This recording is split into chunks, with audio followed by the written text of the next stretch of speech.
Everybody listen up, okay? We are relentless, as individuals and as a team. We work harder together, we play harder together, we help each other non-stop. We are ruthless, we are persistent, and together we will compete with strength and play with unbelievable confidence. Who are we? We are a brick in a wall of defense. We are a machine in the midfield. We are non-stop in attack. We will work for each other with tireless effort, and nothing and no one will stop us. Nothing and no one.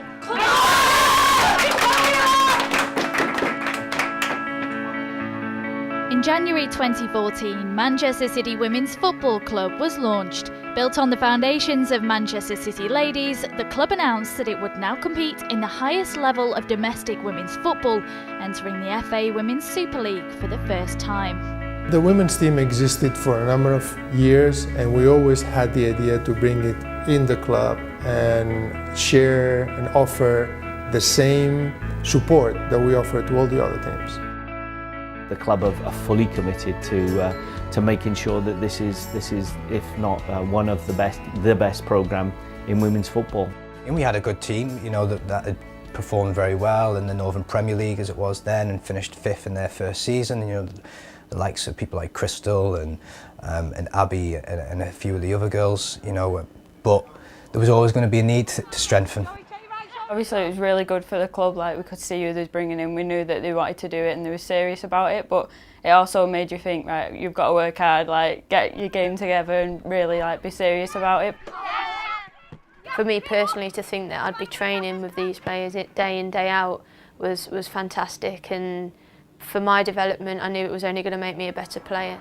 Like every team, you need to make sure your spine is solid, and I think our recruitment sort of reflected that in many respects. On the 15th of November 2013, the first ever signing for Manchester City women's team was announced. Jill Scott signed from Everton after 7 years with the Merseyside club. I think at the time I just felt I was ready for a change. I'd been at Everton for 7 years and I just felt the time was right for me to move on and maybe step outside of my comfort zone a little bit. And when Manchester City approached us, I came down, looked at the facilities, looked at the plans that they've got for the next few years and was blown away by them really. Jill was soon followed to the club by fellow internationals Tony Duggan, Karen Bardsley and Steph Horton. It was a really tough decision to leave Arsenal, but as soon as I spoke to Manchester City I was really impressed by the plans for the future, the willingness to compete at such a high level for every trophy, and the ability to train every day was a massive thing for me personally to try and improve myself as a player. Gavin drove to the Manchester airport to meet me and have the conversation and a presentation, and that meant that they were obviously serious about what they were doing, and they were obviously interested in me enough to do that. I think what attracted me to Man City was the facilities that they had. I think training full time, I could never have turned that down. I think as a kid I've always wanted to be a professional footballer, and to be honest with you I never thought that I would ever get the chance, and I thought it would miss my generation. So for Manchester City to offer me that was something I could not turn down. The next player to join was New Zealand international Betsy Hassett, as well as Jess Holbrook from Liverpool and 22-year-old Isabel Christiansen, who signed from Birmingham. Couldn't not look at what they had to offer and their ambitions going forward, and the way they wanted to sort of embrace the women's game and take it to the next level. And this is just the start, I think.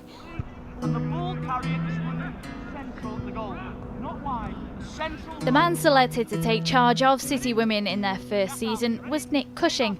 The 29-year-old lives in Ellesmere Port with his wife Claire and his two sons, 4-year-old Harry and 1-year-old Frankie. Yeah. So, joined in 2006 as a volunteer. I started off, I was doing some grassroots coaching around here, and somebody who I was coaching with knew somebody that worked in the junior academy at the time. I used to drive up there every Sunday. The junior academy still runs now 10 till 12 with the 4 to 8-year-olds, so it's good to, when we go in and do our pre-match on a Sunday morning before home games, we see them. It's nice to see them still there. Who's your favourite player? Harry supports Man City, but the only players he knows are the players in our team. So if you ask him who his favourite players are, then he'll say Tony or Steph or Jill or Karen.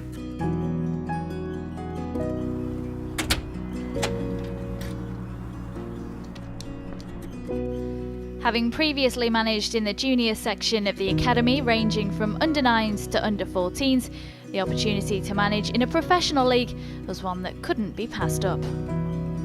I think at the time it was an easy decision because at the time I was between teams at the academy. I was doing a supporting role, supporting the coaches at 12s, 13s and 14s. So at the time I'd expressed an intent to lead a team. So at the time it was an easy decision because I wanted to be a lead coach. The fact that it was a first team and it was a team that were playing for points was something that I've always wanted to do and something that I've sort of prepared myself to do, previously. Initially I just want to make sure that we're competitive and we hold our own really and do the club justice because we are who we are. This is what I see.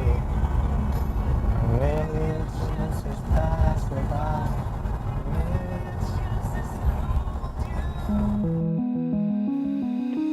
On January 20th, less than 3 months from the team's first ever competitive fixture against Reading, the whole squad met for the first time at their base for the season, Platt Lane. As well as a training session, it was a chance for the management to explain what would be expected of them as Manchester City players. Bit of a momentous occasion for us here at the club. The very first training session and first time we've had everyone in the room. It's been a long time planning over the last however many months. And it's all now starting to feel a little bit real and a little bit scary maybe for some people. It's about you girls getting to know each other as well because we're a new team and we will be going away February the 10th to the 14th. The England girls were going to La Manga. Your face. Tony was hoping she was going to Dubai. Yeah. Yeah. Our first game of the season is actually going to be the FA Cup, but then our first league game is Liverpool away. Midweek fixture, so a nice easy one to get going with. It was a really good session. I think we only trained for an hour and a half and it was good tempo and it was just finally glad to be able to train. Yeah, it was good, very good. Good to watch as well. So, we was conscious tonight of doing a bit too much talking and so we've had a little game of six-a-side and done a little bit of possession, but it was very good. Tempo was very quick, hard to watch at times, so quick but it was good, very good. But what to do now, I'll cool down? Yeah. Well done.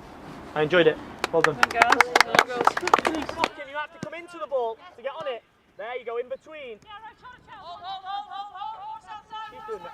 She's a day ahead. On the 20th of February, the team arrived in La Manga for their pre-season training camp. As well as putting in the hard yards, it was a chance for the players to get to know each other.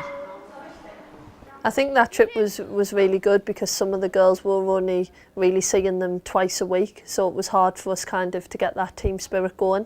So for us all to go away for a week, nice weather, and kind of it was more, the training wasn't really that hard, it was more about kind of the downtime and socialising. I think it was really important for us and we'll come back from that trip and we're much more together as a team. Whoa, mysterious girl, I wanna get close to you, so close to you, my baby.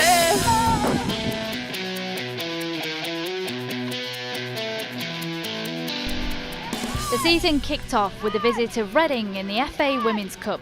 After pre-season wins against Durham and Aston Villa, confidence was high for the club's first ever competitive game.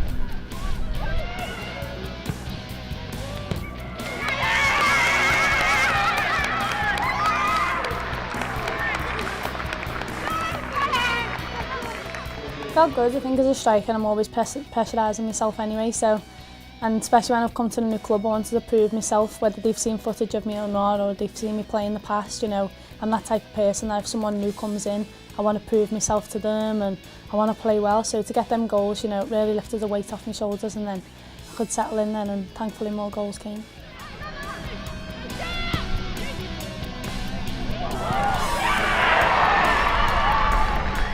Yeah, good game. We went 1-0 up. they equalised, and it was tough for the last 30 minutes, and Tony scored and we got the win, so yeah, really pleasing and real good feeling after it. I think people reacted a little bit better and trying to read the play, and they won. They didn't win any first or second balls. I can say if you say in the second half. We need to take that into players as well. People that were getting on the ball, same pace, we don't change our mentality.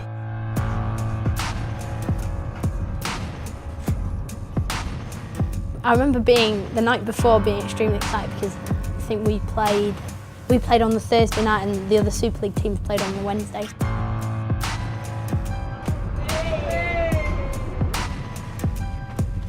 Put all your headphones and that in your bags ready to go. Phones go away now. For some of those girls, it was the first time they'd ever set foot in a game of such magnitude, let alone for it to be the first game of the WSL season.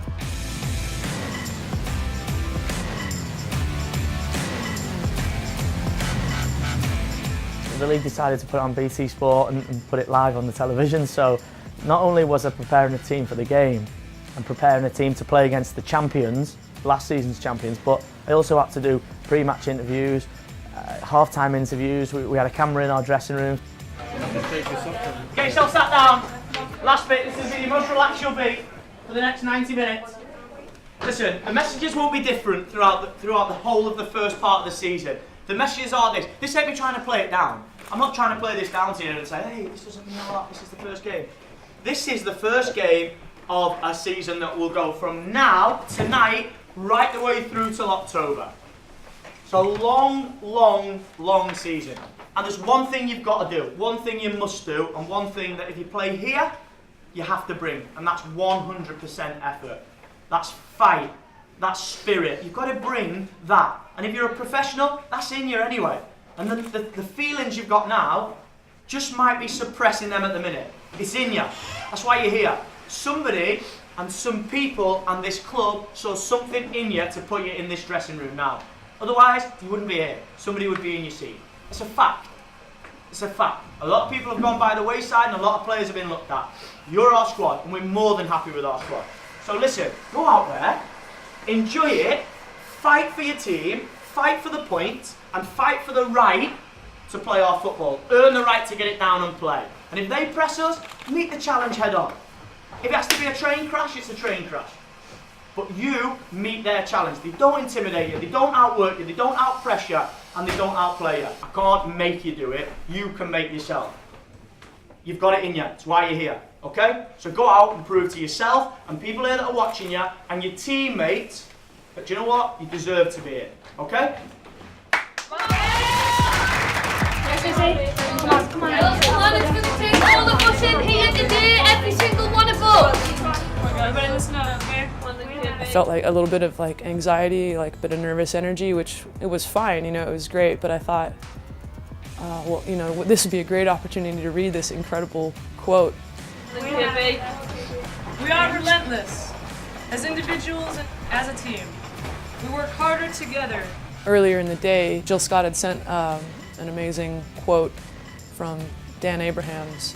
We are ruthless. We are persistent. Together we will compete with strength and play with unbelievable confidence.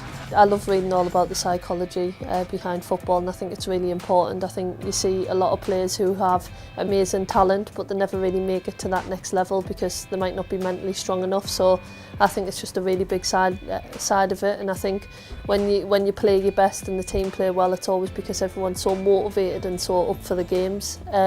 So they actually came from a man called Daniel Abrahams, who's wrote a lot of books on psychology. I think he's worked with England men before. And I just got in touch with him through Twitter, and I just kind of before games sometimes ask for a few words depending on where our season's at. So it might be we're going into a game on the back of 2 defeats, can you give us some uplifting words? And he always delivers, so he kind of sent them to me, and then I said to Karen Bardsley she could read them out in our American accent. It might be a bit more motivating than my Macam accent. And nothing and no one will stop us. Nothing and no one.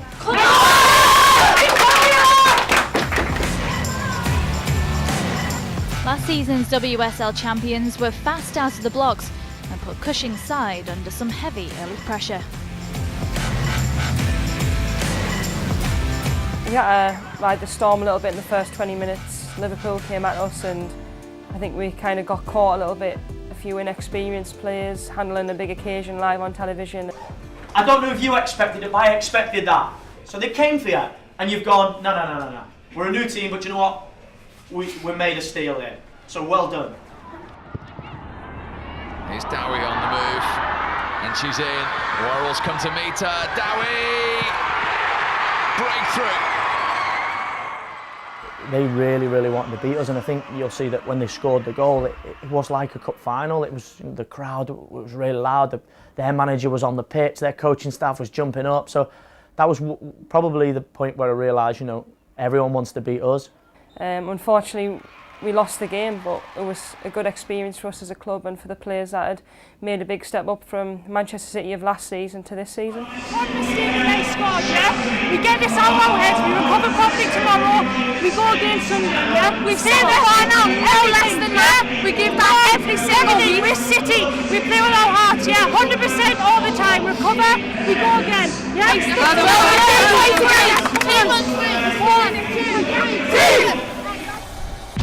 However, in the weeks that followed the loss at Liverpool, the team succumbed first to Bristol Academy and were then knocked out of the FA Women's Cup by Chelsea.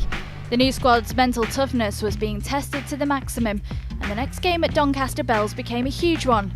It would end up being a turning point in the Blues season. The defeat against Doncaster, you know, I've never felt like that in football. I've lost cup finals, I've lost many important games.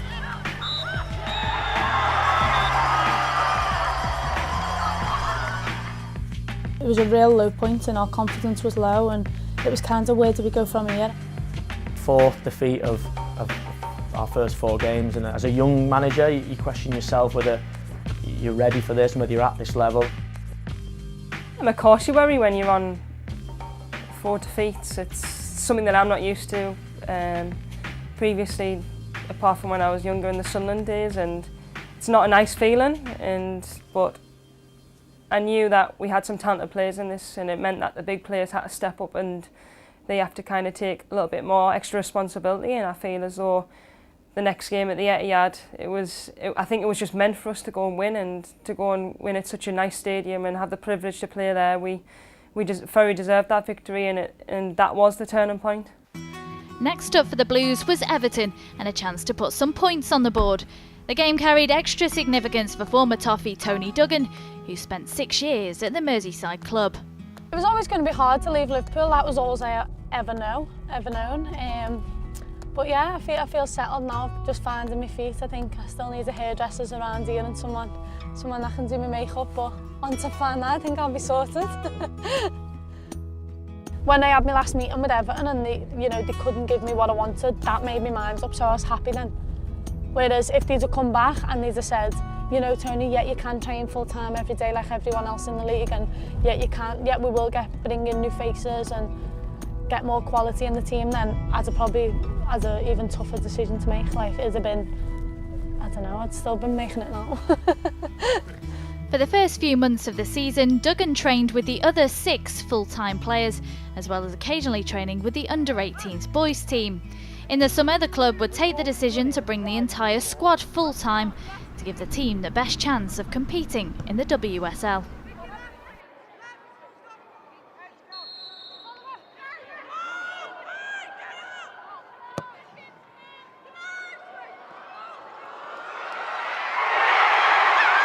Natasha Flint's last-minute winner was the boost the team needed. The relief was evident and got the Blues off the mark in their Continental Cup campaign. We probably wasn't going to win that game any differently than we did with a scruffy goal in the 89th minute. But you know, what a huge goal, and for Tash, a young player, a really important goal for her belief as being part of this squad. And yeah, I think that just set us up to believe, you know what, we've got our first win. Let's kick on now and let's start our season. 10 days after beating Everton, Cushing's side faced Liverpool again in the Continental Cup, and it would turn out to be a big game for one player in particular. Fullback Abby McManus was released by the club when trials were held in January. I've been at the club 5 years. I joined at the under-16s and I actually captained the under-16s for my first year coming from Bury. Just as the takeover was happening, unfortunately I didn't get the chance to be involved with the women's team. So I went to Sheffield, had a season at Sheffield. Nick Cushing was the new manager, so I rang him.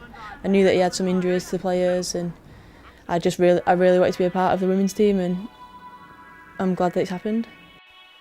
Having been given a chance by Cushing, McManus grabbed it with both hands, becoming a regular in the starting 11. And it was to be in the game against Liverpool that she would get her awards. I just thought to myself, when the cross is going in, this is going to come to the edge, this is going to come to the edge. Just bounced in front of me on the edge of the 18 and I just struck it. Went in the top right, I don't think I'll ever forget it. The celebrations after were quite embarrassing, but it was a great feeling. The Blues now had momentum and claimed their first league points with a fine away win against Arsenal. Duggan got the goal, but it was Karen Bardsley's save of the season that really won the points.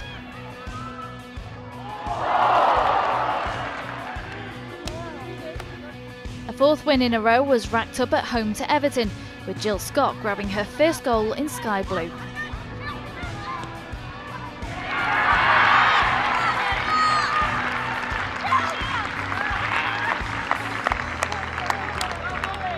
We lost 4 and everybody's putting us out there, City this, City that. Hey, we don't judge ourselves and anyone else, but be proud that you put it right. You've been professional and put it right, and I think it feels great to have gone 4 games, 4 wins. It sets us up to go back in July now, work hard, get back on the training pitch and put it right. But I cannot be more prouder for everyone. You sort it out and you put it right, so well done. The momentum would be halted by an extended international break, meaning the club wouldn't play for 5 weeks.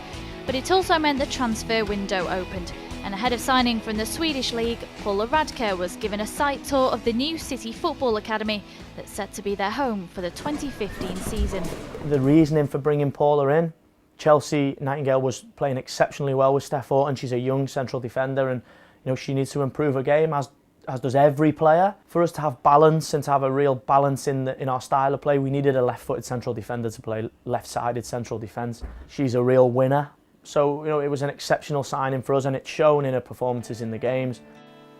Radke wouldn't be ready in time for Birmingham in the Super League. After 39 days without a game, the team struggled to a 2-0 defeat at Solihull with a lacklustre display.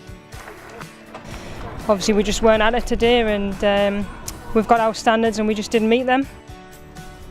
It was back to the drawing board in training, but the team had the chance to redeem themselves with the opportunity to reach the Continental Cup semi-final by winning their next 2 games. First up was Sunderland, and a debut for Radke.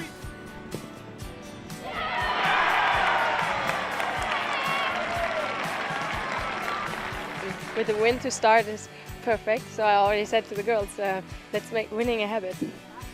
And make it a habit they did. Firstly, they beat Durham 3-0 to clinch a spot in the Continental Cup semi-final. Then they faced Notts County in the Super League, and youngster Natasha Flint showed why she's so highly thought of at the club. I was just thinking there was loads of space, so I just thought I'd just run into it, see if the play comes towards me, but play just kept backing away. And then the keeper wasn't really at front post, she wasn't really defending it, so I just thought I'd just go for it. Yeah, I love it, like going full time as well now. Like instead of going in the mornings or going at the night, I love it. Like I enjoy all the girls are great, get along with them really well. I think we all get along as good as a team. Yeah, I think everyone's enjoying it.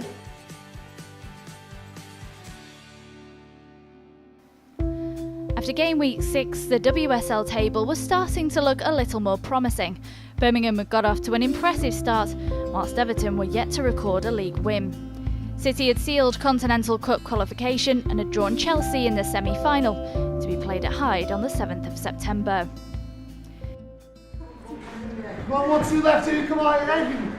Uppercut, 1-2, whatever you want, something different, don't do the same old, same old. They've been coming for about 8 months now, and they've gone from having no idea at all, being a bit intimidated, walking in the gym. Now it's like the second home, so they seem to enjoy it, and we enjoy having them here. Moving backs, you're going to go all the way around.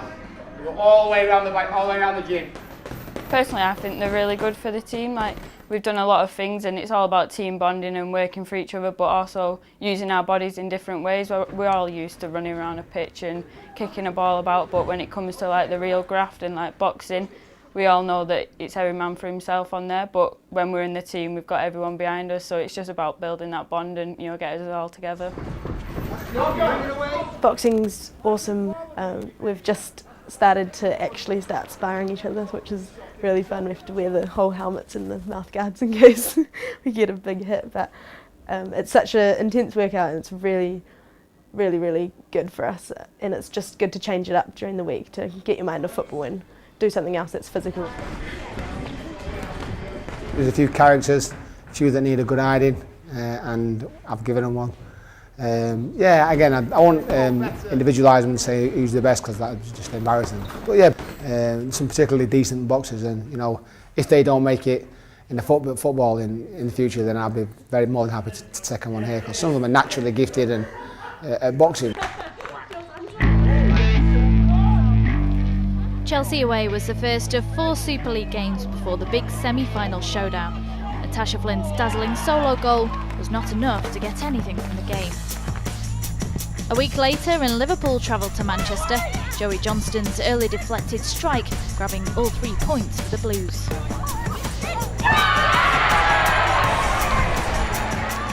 It was an afternoon to forget when Arsenal were in town after almost a month without a game. After meeting club chairman Khaldoon Al-Mubarak before kick-off, Cushing's side were dominated from start to finish by the informed Gunner side, inspired by Danielle Carter. The away trip to Notts County was just 4 days before the semi-final, and competition for places was fierce. The team meeting would reveal that Cushing had opted to leave out regular starters Betsy Hassett and Izzy Christiansen.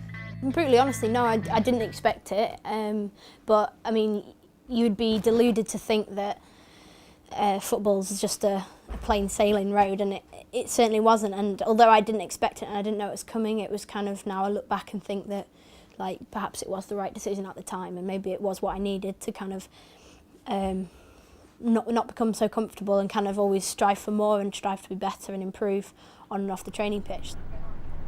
I think it was good for us. It was built us as people in we could be stronger for the next game. So I think it was important to give some younger people a game time as well, and then just give us a bit of a shock, so we know we have to work for our place in the team. We had the semi-final at Chelsea that was 4 days after that, so it gave us a good chance to rest key players, but then also give other players that are a vital part of the squad the chance to win a shirt for the semi-final. One of the players given their chance was 17-year-old central midfielder Kira Walsh. The younger players in the squad were now beginning to stamp their mark on the club.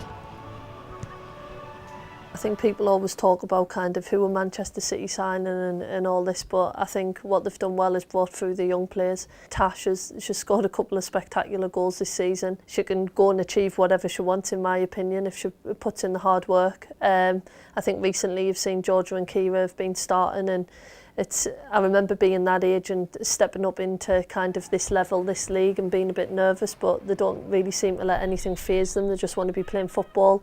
And Chelsea as well, and if they all continue to work hard, then they've made massive strides forward already, and it's scary to think where they can go.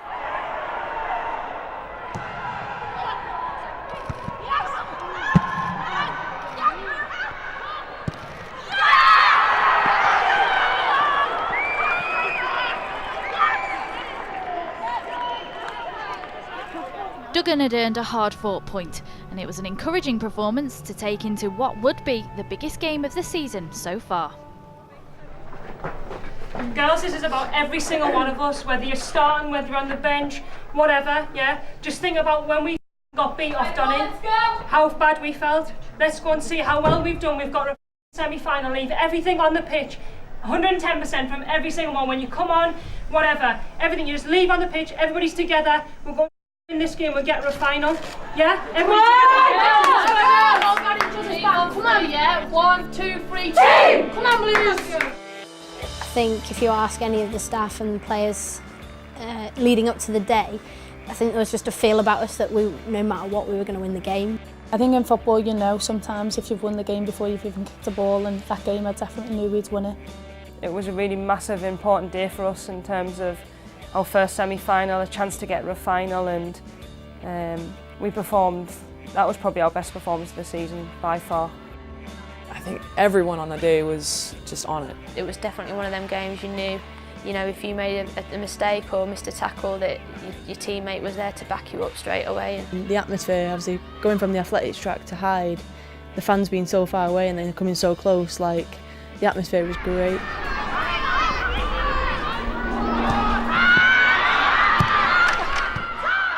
We spoke a lot in a team meeting about our first team and our men's first team in 2011 when they won the FA Cup.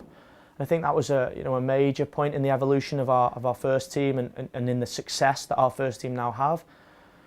But more about the game against Manchester United in the semi-final, when they, to get to the final, they had that real challenge and that real big game at Wembley, and they went and won that game and got themselves to the final. And we spoke about this being our Manchester United at Wembley and having to go and get over this first big hurdle to give ourselves the opportunity of getting to the final and winning the Continental Cup, and we did that.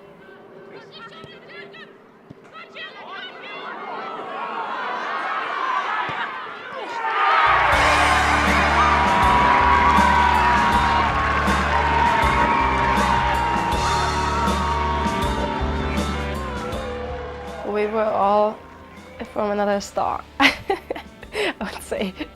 I don't know how you say it in English, but everybody had a perfect performance and it came together 110% from everyone. Keep going, come on!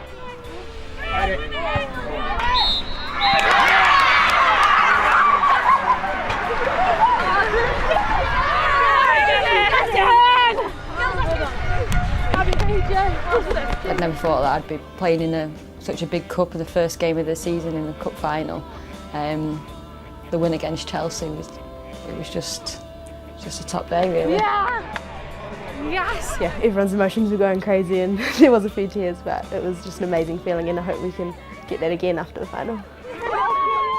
Listen, just like we spoke about before this morning, the defining moment 2011 for our men's first team, when they beat Man United 1-0, semi-final. They go on and win the cup. This is our defining moment where we go on now and we make sure we win the cup. And the evolution of this team, very, very important day. Can't fault one person. Absolutely excellent. There were 4 Super League games to contend with before the final. Players would be playing for their places, while others would have a race to be fit in time. City travelled to bottom of the league Everton and ran out comfortable winners with goals from 2 former Toffees, Jill Scott and Tony Duggan.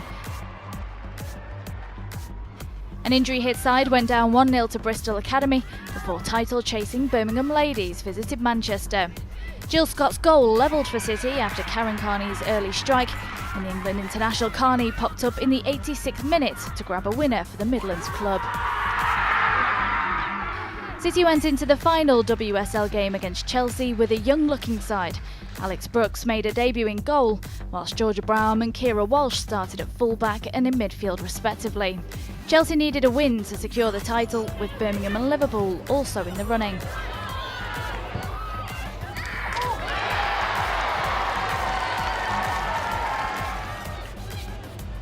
Tony Duggan's wonder goal clinched a 2-1 victory for the Blues after a brilliant team performance, but the celebrations were dampened when Abby McManus was sent off, meaning she would miss the final. It was heartbreak for Chelsea as the result meant that Liverpool would pip them to the title on goal difference, but for City it was the sort of performance they needed, with the biggest game in the club's history on the horizon. City would end up in 5th place in what was an extremely tight season in the Women's Super League, a great stepping stone for the 2015 campaign, with the team hoping their move to the new City Football Academy and their new home stadium will push them on to greater things.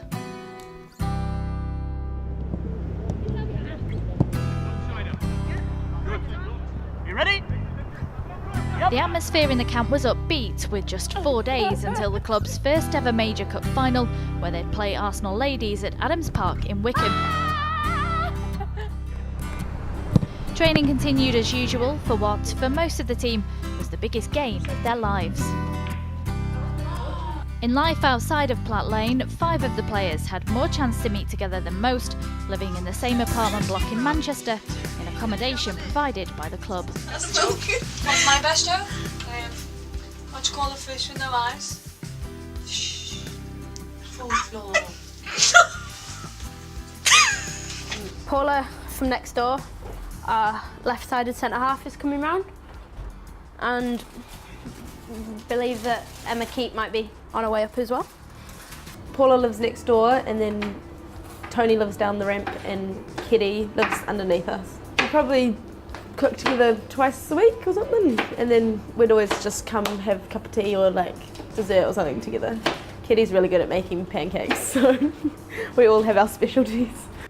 Paula's, I'm led to believe Paula's made some soup. Woo, soup! Soup is fertig. Alles klar. For the dessert, we're doing a pavlova. It's a traditional New Zealand Kiwi dessert, and it's really hard to make. It's a meringue, so you have to do the eggs just right. A meringue-like dessert believed to have originated in either Australia or New Zealand and named after Russian ballerina Anna Pavlova. It's typically served with berries and whipped cream. Is this teaspoon or tablespoon? You need to beat the egg whites first and the salt. So you need a quarter of a teaspoon of salt. Oh, I put it in there. You put it in there. Oh my god, take 3. Look at the sides. Do you think this is pavlova-like? It is. Okay, go. Oh, that looks good, guys. Whoa, look at that! Oh, that looks great. Wow. Guys.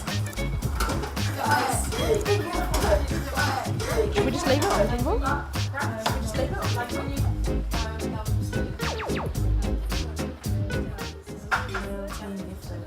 With dinner served, there was only one thing on the players' minds: the Continental Cup final. And they've got their sort of blueprint, haven't they? They play football, they play out from the back, and they've got good players like across the whole team. So they're a bit like us, really, in the sense that they want to play football and they want to play through the thirds. And so I guess from that perspective, it'll probably be a real good game, like for the neutrals. And I think from our perspective as well, we've got a point to prove, haven't we? Because we got a little bit beaten by them in the league not that long ago. So excited. It's like considering like how far we've come as a team to win a cup final and to add like silverware to the team this season. Like, it would just be amazing for all the girls and staff, and it would definitely prove that we are a force to be reckoned with as well.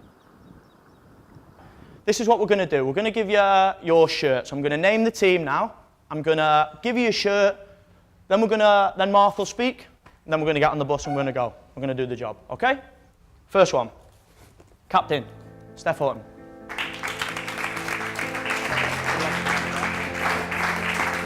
In goal, Karen Bardsley.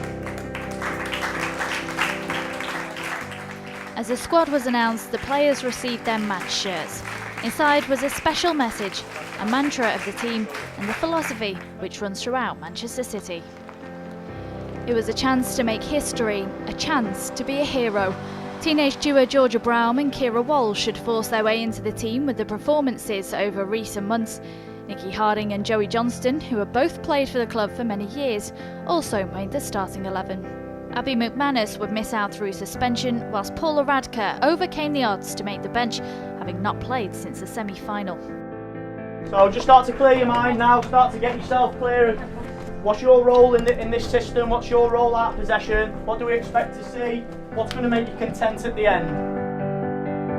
Don't worry about nerves, don't worry about that feeling that you think now is going to make you play bad, because I promise you, there's one way you get rid of that feeling. I'll tell you now. You get rid of that feeling with your first header, your first tackle, your first little contact with one of their players. The reason you're sitting in here now is because, and some aren't, is because 1, you value and believe what this club values and believes. 2, you care. 1, about your football, and 2, about everyone else sitting next to you. And 3, because you're good players.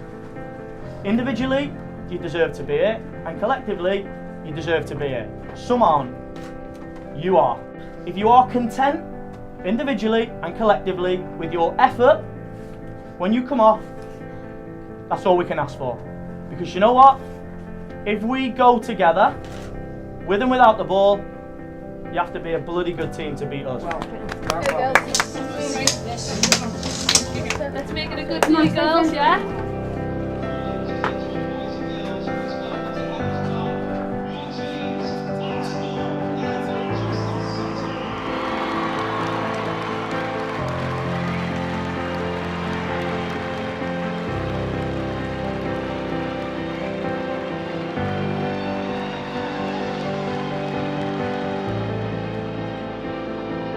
Believe in yourself. That's one thing I can say. Believe in yourself. Because you know why you play it? Do you know why you're on the bench? Do you know why you're in the squad? Because you believe what we believe and you value what we believe.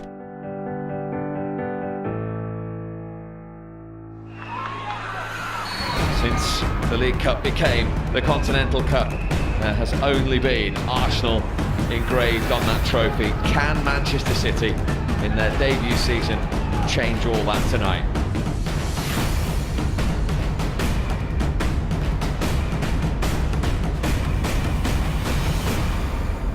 Settle down. Take some deep breaths. Settle down. As to be expected, bit of an occasion. Fairly young team, new team, first cup final. We started a little bit nervous and a little bit overawed, but you managed to pull it back, stick together, pull together, and I think the second half of the first half was ours. You've weathered the storm. It's over. Now we go out there the second half and we play our football. Our football now. We're in charge. We're dictating the play. Calm it down, keep playing football, pop the ball around. They're knackered. I'm telling you, they're gone. Trust me, we're going to win this cup final. I'm telling you now, it's ours.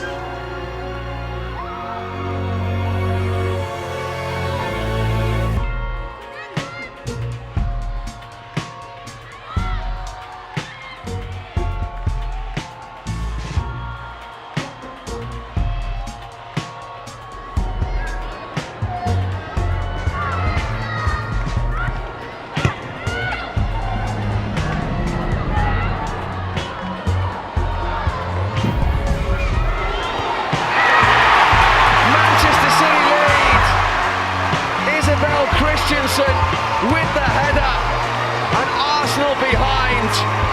18 minutes to go. Emma Byrne beaten. Breakthrough is Manchester City's in their first ever cup final.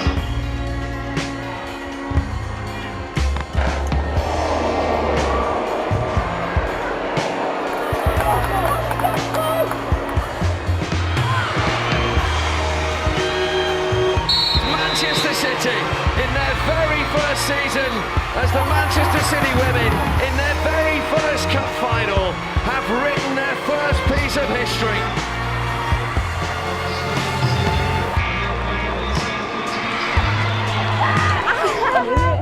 Get in!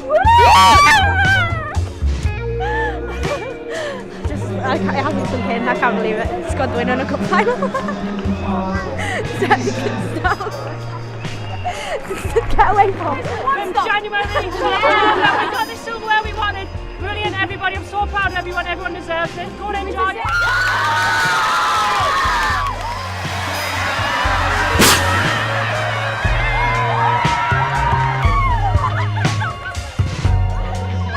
It's just amazing. The best feeling I've ever had, and the squad and the staff. It's just amazing. Speechless. It's hard to kind of describe this moment because it's been like the complete culmination of our season. Like everything has been leading up to this. What a feeling it is to win the first cup as a team, new team together. No better feeling. Get in! Manchester, la la la. Wow, I think. I can't really explain. I'm just so happy for everyone that's connected with the club, and you can just tell by the celebrations how much it means to someone. We always said that when the men won their first trophy, it kind of was like a catalyst for their seasons, and we want to try and emulate them in terms of winning trophies and always competing, and we've done that today. What the women's team has done is astonishing. It's incredible. Anybody that has been in football for a while or understands this a bit knows that putting together a team is extremely challenging. It's very difficult. Even if you have very good football players like we have, blending them together and creating a team spirit and creating the way of playing so that they can win it's very, very difficult. And they've done it in 1 year. It's just amazing.